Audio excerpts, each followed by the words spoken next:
Hey guys, so today we're going to be talking about the latest movie from David Cronenberg, who is known for his body horror and, such as The Fly, Scanners, Videodrome, so many more. But his newest movie after 8 years is Crimes of the Future. Now, I'm going to be very transparent with you right up front. In the beginning of this video, I am not very familiar with David Cronenberg's work. I have only seen The Fly out of all of his movies, and I love The Fly.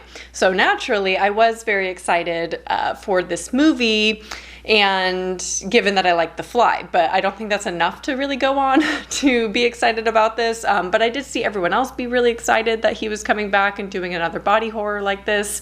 So that got me more excited. I thought about doing spoilers for this video, but after writing kind of the outline for this review, I decided against it. So spoiler-free video. There might be some things that might be minorly spoilery, but for the most part, big things, twist endings, things like that, I'm not going to be discussing in today's video. So firstly, I just want to thank Truebill for sponsoring today's video. Truebill is an all-in-one personalized finance app that groups all of your accounts together so you can track your earnings and your spendings and also create personalized budgets. I've talked about Truebill many times in the past. I've been using this app personally for months and I absolutely love all of the features on it. There's so many things to keep track of all of your finances. I really love that I can see all of my subscriptions and when those are going to be coming out, especially because all of my subscriptions and pretty much all of my bills are set up on an auto payment. Like for every single month, they're just automatically taken out. And they also alert me if there's an uncategorized payment that is not recognized in the app. So if it's not classified as a bill or groceries or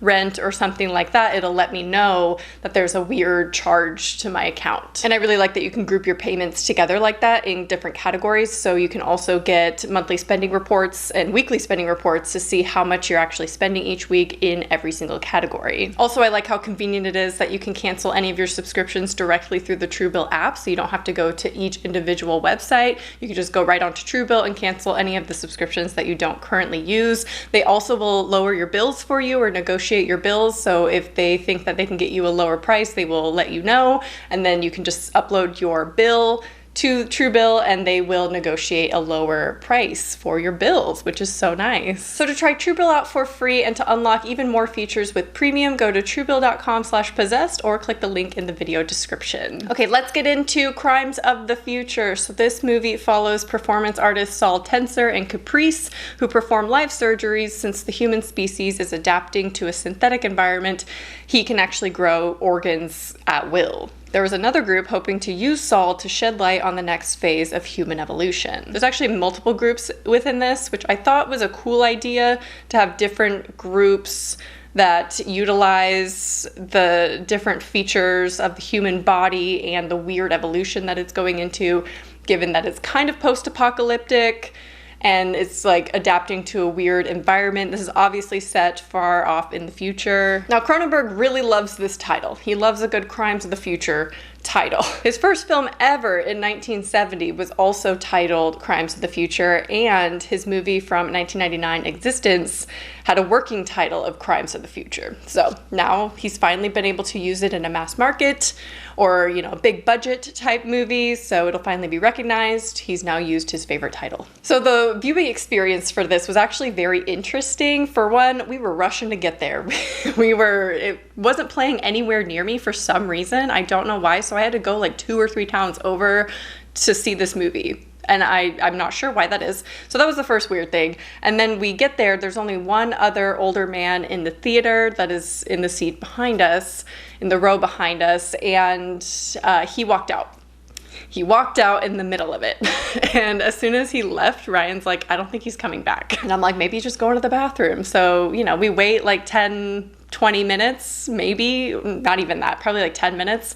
He's obviously not coming back into the movie. So he left halfway through the movie, a little less than halfway actually. So the rest of the movie, Ryan and I were left alone in the movie theater. So that was kind of nice because we were able to like chat about what we were watching, because boy, was this a weird experience. This was a weird, bizarre movie, which I didn't expect anything less, because I know David Cronenberg is known for his body horror. I know he's known for kind of bizarre concepts. The Fly alone is pretty bizarre, you know, as a concept. I think it's very well executed. I absolutely love the practical effects and the body horror in The Fly.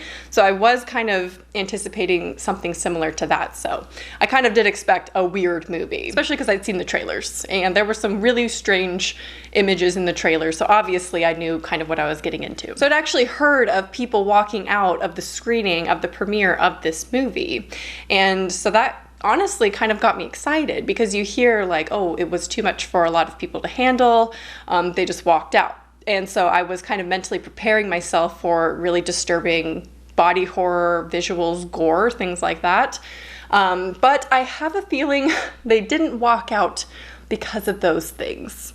This was just weird, and it gets weird in my opinion, not a really good way. I don't think it was the body horror that had them leaving the theater. I think it was just too bizarre. I don't really know how to review this movie. I usually talk about the things that I enjoyed about the movie first, and then I get into the criticisms and then spoilers if needed. Today we're not doing spoilers, so I just want to say right off the bat, I don't like this movie. I don't like any part of this movie. Don't really have much positive things to say about it. I don't want to go full on rant, because this is one of those instances where I recognize that I am not the audience for this movie. It's really hard to make these videos knowing while I'm watching a movie, this is not for me. And it's for people. It's for someone. This one, I'm not sure who it's for, but it's for someone. You know, maybe the really diehards of David Cronenberg are really gonna love this movie. Same thing happened with Malignant. It wasn't my thing. It wasn't my movie. I didn't get the references to older giallo movies. And I fully recognize that in my videos, but I still have people saying you don't get it. And I fully agree. I agree with you right off the bat. I don't get this movie, not a fan, not for me. And it's unfortunate, because that alone is going to make people not take my opinion seriously, but this is my job. I do review movies, so I'm going to talk about movies that I don't enjoy and be critical of them, because it's coming from my perspective. And I know a lot of you are curious about my perspective.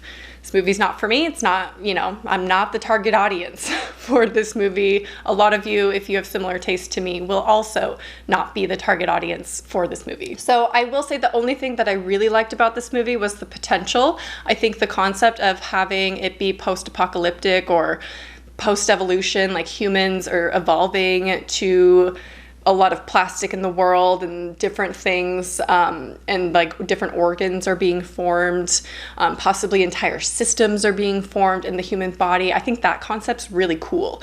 I just don't like the direction that David Cronenberg took it. I didn't even like the performances. The only one that was somewhat decent was Viggo Mortensen, and it was only in comparison to everyone else. There really wasn't anything special about his performance. He was just the most tolerable out of all of them. I'm not a Kristen Stewart hater or anything like that. I love her. I like her movies a lot. So for me though, her performance was just so cringy.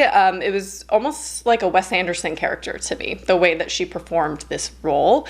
A lot of the performances and the characters were just so try-hard to me. They were just unlikable people. And I think that's one of the major issues, is there's really no one to really root for in this movie. Like, I'm not sure who's supposed to be the protagonist. Not that every movie needs a pro and an antagonist, you know, but I just feel like there wasn't anyone likable enough in this movie to want to follow their storyline. I think Saul Tenser, or, you know, Viggo Mortensen's character, was the most multifaceted out of all of them, but that was just in comparison to everyone else. So he had a little bit more depth to him. He wasn't unlikable like the others, but he wasn't particularly a standout. You know, he wasn't like super likable or anything. I will say the practical effects were pretty good. I like that David Cronenberg stuck with the practical effects. I don't think there's any CG in this. Actually, I think there is actually some CG. And what was in there did not look good. I don't think the practical effects look too realistic with the body horror, but that's just me. But I do want to give some appreciation to the practical effects, because that's just so rare these days. You know, a lot of people, movie companies, rely so heavily on CGI. So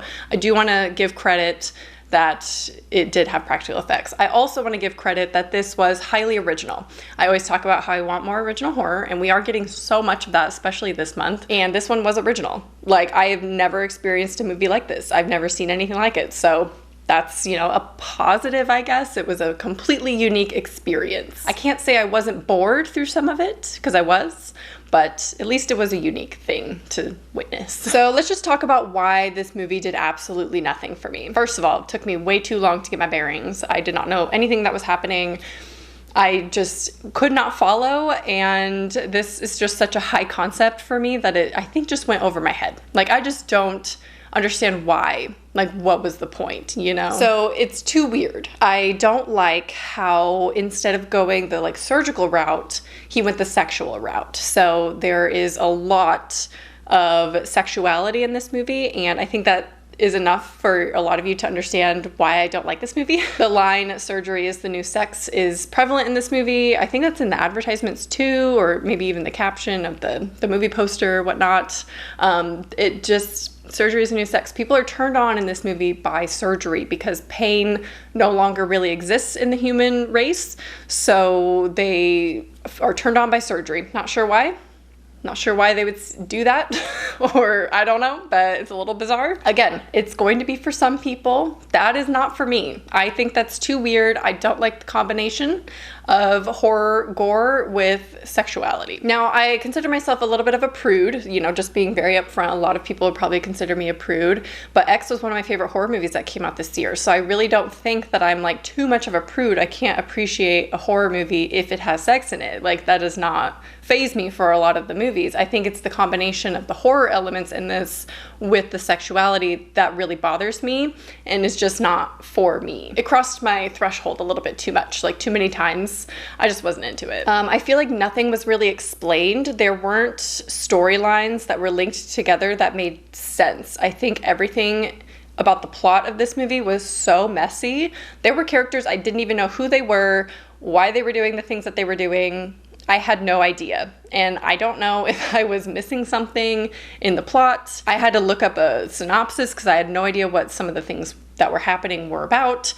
I just don't think it delivered enough information or, wrapped up storylines or connected them enough, because it would jump from scene to scene without any tension. I don't think there was any scrap of tension throughout this movie for 1 second. I don't think that there's any real stakes in this movie. I think it just jumps from scene to scene of things happening until the very end. And even the climax is horrible. The ending was horrible. I was like, surely that is not how they're gonna end it. And then sure enough, that was the ending, and it was bad. I do feel like there's so much more going on in this movie that I just don't understand.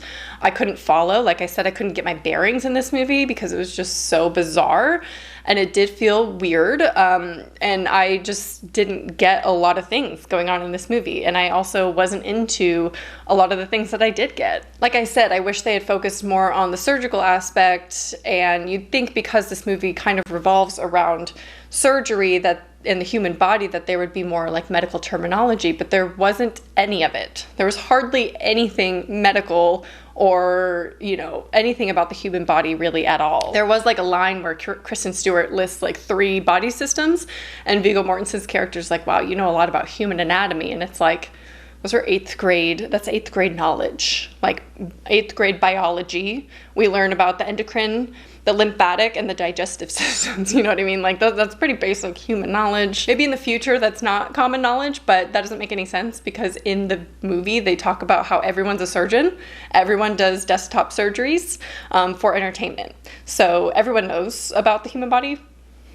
So it just seemed weird. It was just more about the sexual aspect of surgery, and it felt very forced. Everyone had to be turned on by it and the evolution of the human body. It was just too bizarre for me. That being said, there's a scene that makes me highly uncomfortable, and I don't understand why they put it in. There's a nude child scene in this, and it's not really a spoiler or anything, by the way, but a nude child, and the reason why that's so uncomfortable is because the setup of this movie is that surgery is the new sex. So while this scene is happening, you just have to assume, I don't know. I think if it was in a crime documentary, or not documentary, crime drama or something, and there was a nude child being prepared for an autopsy, that's very different. The setup of this movie is fully based around sex and sexuality. So to have a fully nude like child, I think just pushes it a little bit too far and made me highly uncomfortable because of the setting and the context of the surgeries. This movie is very odd to talk about, like, without doing spoiler. It's just weird.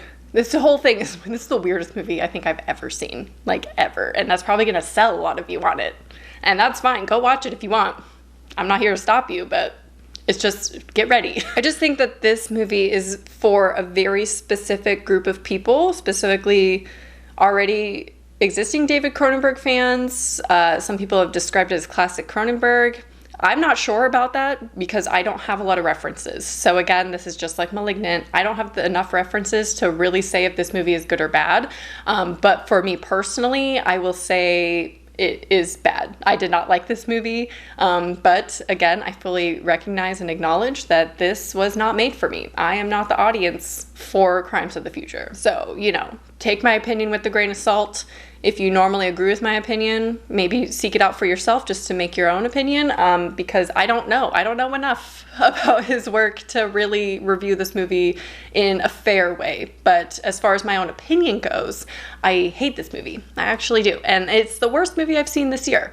So I don't know if anything's going to top it. To me, it really had no redeeming qualities other than the fact it was an original experience. And that is not enough for me to rate this any higher. I think I would give this a 1 out of 5 for me personally. I know that's really harsh. It's probably going to be my worst horror movie of the year. Yeah, I would love to know if you've seen this, if you love it, if you like it, why. Please let me know why. Is it classic Cronenberg? Is it just something I don't get? Please let me know down below. But otherwise, I hope you enjoyed this video and I will talk to you soon. Bye.